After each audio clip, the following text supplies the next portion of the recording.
Please subscribe and don't forget to press the bell icon to get notified whenever we upload a new video. News 18 India के कार्यक्रम बैठक में BJP अध्यक्ष अमित शाह ने 2019 के लोकसभा चुनाव में पश्चिम बंगाल के अंदर ममता बनर्जी को करारी शिकस्त देने का दावा किया। मैं कहना चाहता हूं कि बंगाल के अंदर कानून और व्यवस्था की परिस्थिति ठीक नहीं है, मगर हम संघर्ष करना जानते हैं। हमारी पार्टी तो पैदा ही विपक्ष में रहकर हुई है। हमें बखूबी आता है जनता के साथ कैसे संपर्क बनाना। और आप मेरी बात याद रखना, जितने भी अत्याचार करने हैं कर ले। जब काउंटिंग हो 2019 के चुनाव का, गिन कर भारतीय जनता पार्टी की सीटें 22 से ज्यादा होगी। मैं कार्यक्रम पर डंके की चोट पर कहने के लिए तैयार हूं, पश्चिम बंगाल में भारतीय जनता पार्टी 22 से ज्यादा सीटें। यही नहीं, अमित शाह ने मायावती के उस बयान पर भी हमला बोला जिसमें बीएसपी अध्यक्ष ने देश में मजबूत नहीं मजबूर सरकार बनाने की बात कही थी। अभी मायावती जी ने अपनी सरकार कैसी बनेगी इसका परिचय किया था डिमांड के रूप। उन्होंने कहा देश को मजबूत सरकार नहीं चाहिए, मजबूर सरकार चाहिए। अब देश की जनता को तय करना है कि नरेंद्र मोदी के नेतृत्व में मजबूत और देश को आगे बढ़ाने वाली सरकार चाहिए या एक गठबंधन के नेतृत्व में मजबूर सरकार चाहिए। ये निर्णय देश की जनता को करने चाहिए। वो अभी से कहते हैं कि सरकार मजबूत नहीं होनी चाहिए, सरकार मजबूर होनी चाहिए, जिसके सरकार को ब्लैकमेल कर कर अपने सारे कामकाज किए जाए। अब देश की जनता को तय करना है। आंध्र प्रदेश के विशाखापट्टनम में एक महिला ऊंचे मोबाइल टावर पर चढ़ गई। महिला ने दावा किया कि उसकी जमीन पर कुछ लोगों ने कब्जा कर लिया है, जिसकी शिकायत वो पुलिस से कर चुकी थी। लेकिन आरोप है कि पुलिस ने उसकी शिकायत पर कार्रवाई नहीं की, जिसके बाद वो शिकायत की चिट्ठी लेकर कलेक्टर दफ्तर पहुंची और वहां एक मोबाइल टावर पर चढ़ गई। घटना की खबर मिलते ही मौके पर लोगों की भीड़ जुट गई और लोग उस महिला से नीचे उतरने की गुहार लगाने लगे, लेकिन प्रशासन के लापरवाह रवैये से नाराज महिला टावर से नहीं उतरी।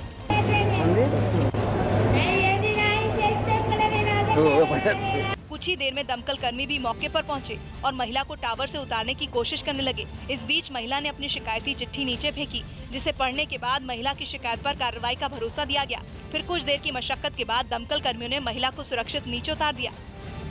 न्यूज 18 इंडिया के खास कार्यक्रम बैठक में कांग्रेस प्रवक्ता रणदीप सुरजेवाला ने 2019 के लोकसभा चुनाव में बीजेपी को कड़ी चुनौती मिलने का दावा किया। जहां हमें लगेगा ये संभव है प्रांत और देश के हित में, वहां हम करेंगे, नहीं तो हम बिल्कुल ऐसा कोई गठबंधन नहीं करेंगे। महत्वपूर्ण ये नहीं कि सत्ता में कौन आए, महत्वपूर्ण ये है कि देश का एजेंडा क्या हो।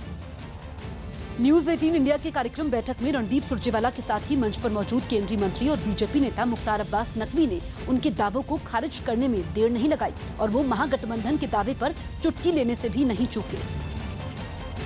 2019 में भी हम सुरजेवाला साहब आपको एक बता दें हम कि 2019 में भी प्रधानमंत्री पद की कोई वैकेंसी नहीं है।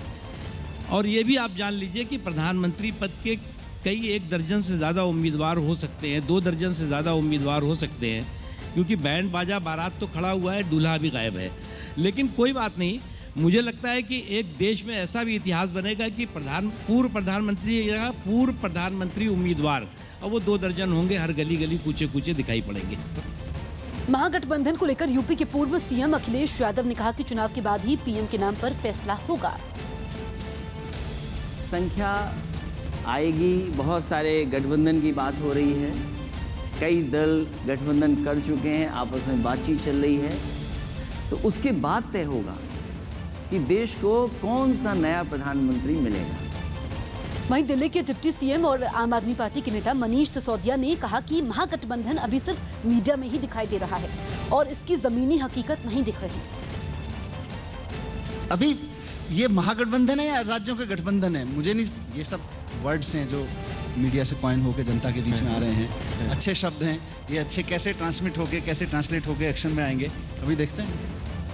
अभिनेता रणवीर सिंह एक कार्यक्रम में सैफ अली खान की नकल उतारने लगे। रणवीर सिंह को सितारों की नकल उतारने में माहिर माना जाता है, जिसकी एक झलक उन्होंने कार्यक्रम के दौरान दिखाई, जब शो के होस्ट के कहने पर रणवीर सैफ अली खान की तरह बोलने लगे। He is actually not Saif Ali Khan. मैं एक्चुअली उनको देख के सेट पे मैं खुद चौंक गया था।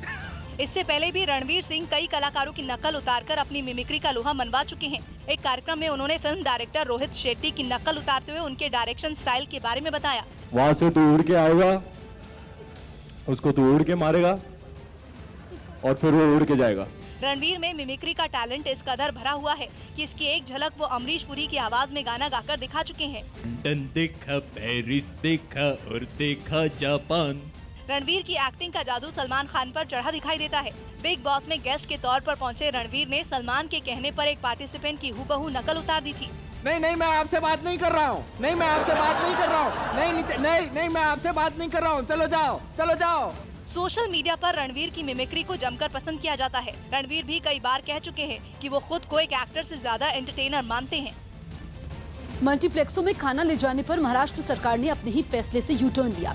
महाराष्ट्र सरकार ने बॉम्बे हाईकोर्ट में हलफनामा देकर दलील दी कि मल्टीप्लेक्स में बाहर का खाना नहीं आना चाहिए। सरकार अब इसी नियम के तहत काम करना चाहती है। सरकार की दलील पर आज हाईकोर्ट में सुनवाई है। अमेरिका के राष्ट्रपति डोनाल्ड ट्रंप ने ट्वीट करके ईरान के साथ व्यापार करने वाले देशों को चेतावनी दी। अब अमेरिका के साथ व्यापार नहीं हो पाएगा। डोनाल्ड ट्रंप ने ट्वीट में क्या कहा है? ईरान पर आधिकारिक रूप से प्रतिबंध लगा दिया गया है। ये अब तक के सबसे सख्त प्रतिबंध है और नवंबर में इन पाबंदियों में और सख्ती आ जाएगी। जो कोई भी ईरान से व्यापार करेगा वो अमेरिका के साथ व्यापारिक रिश्ते जारी नहीं रख पाएगा। मैं दुनिया की शांति के लिए ऐसा कह रहा हूं और इससे कम कुछ भी नहीं चाहता। यूपी में देवरिया कांड के खिलाफ प्रदर्शन। यूपी के देवरिया कांड के विरोध में इलाहाबाद में समाजवादी पार्टी के कार्यकर्ताओं ने प्रदर्शन किया। देहरादून के आंचल हत्याकांड पर नैनीताल हाईकोर्ट ने सीबीआई जांच के आदेश दिए। यूपी के ग्रेटर नोएडा में निराला सोसाइटी में एक लड़के से मारपीट करने के आरोप में पुलिस ने 6 गार्डों को गिरफ्तार किया। यूपी के हापुड़ में बच्चों के मामूली विवाद के बाद हुई 2 पक्षों की झड़प में एक लड़के की मौत हो गई। राजस्थान के भीलवाड़ा नगर विकास न्यास के अध्यक्ष के खिलाफ एक महिला ने छेड़खानी और धमकी देने का मामला दर्ज करवाया। यूपी के कानपुर में आरबीआई कॉलोनी में 10 फीट लंबा सांप निकलने पर हड़कंप मच गया।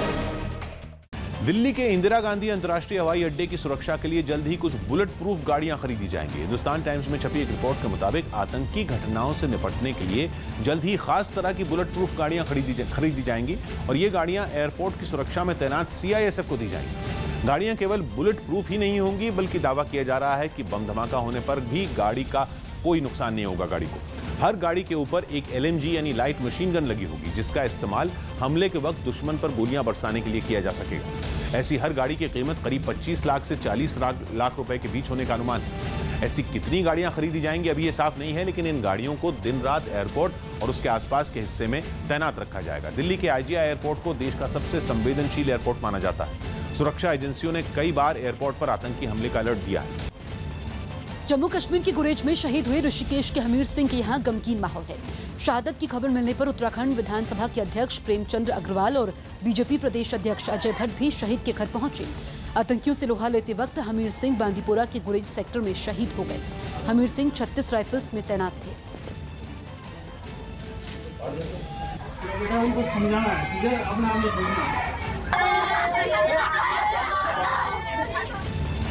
जम्मू कश्मीर के गुरेज में 4 जवानों की शहादत पर केंद्रीय गृह राज्य मंत्री हंसराज अहीर ने कहा कि जवानों का बलिदान जाया नहीं जाएगा, सीमा पार जाकर बदला लेंगे।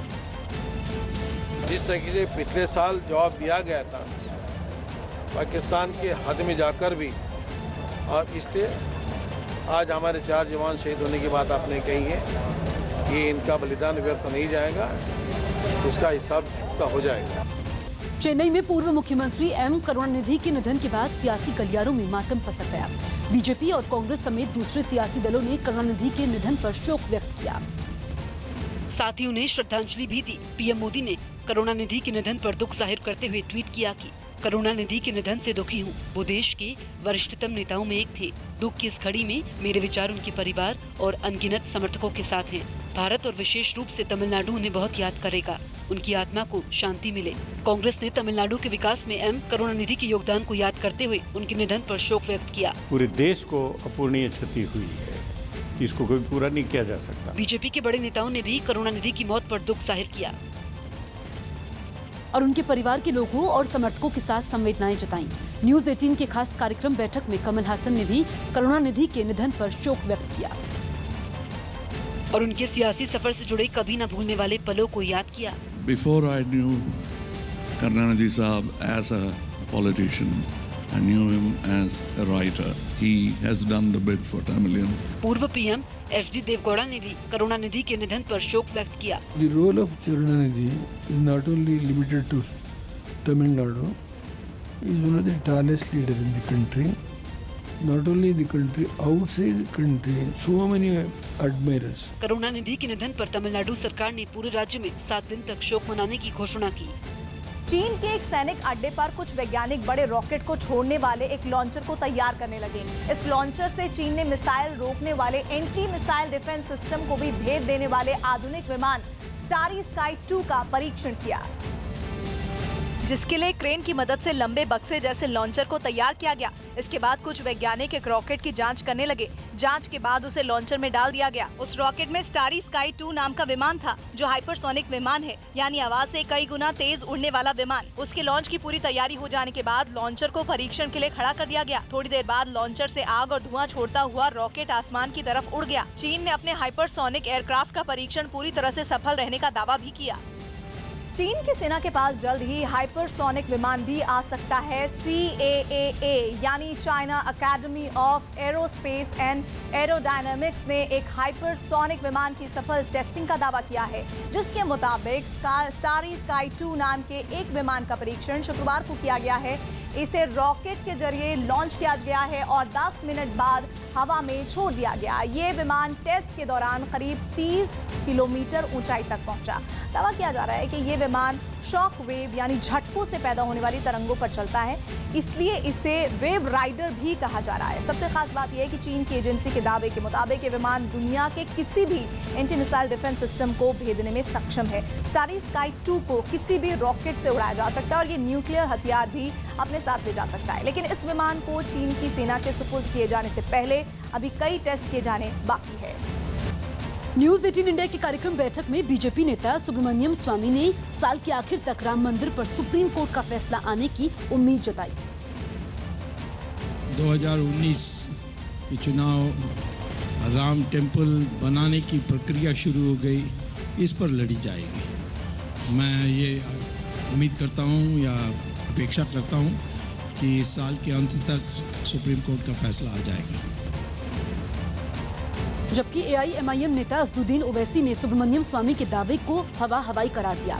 उन्होंने बीजेपी पर 2019 चुनाव जीतने के लिए एक बार फिर राम मंदिर के नाम पर लोगों को बेवकूफ बनाने का आरोप लगाया।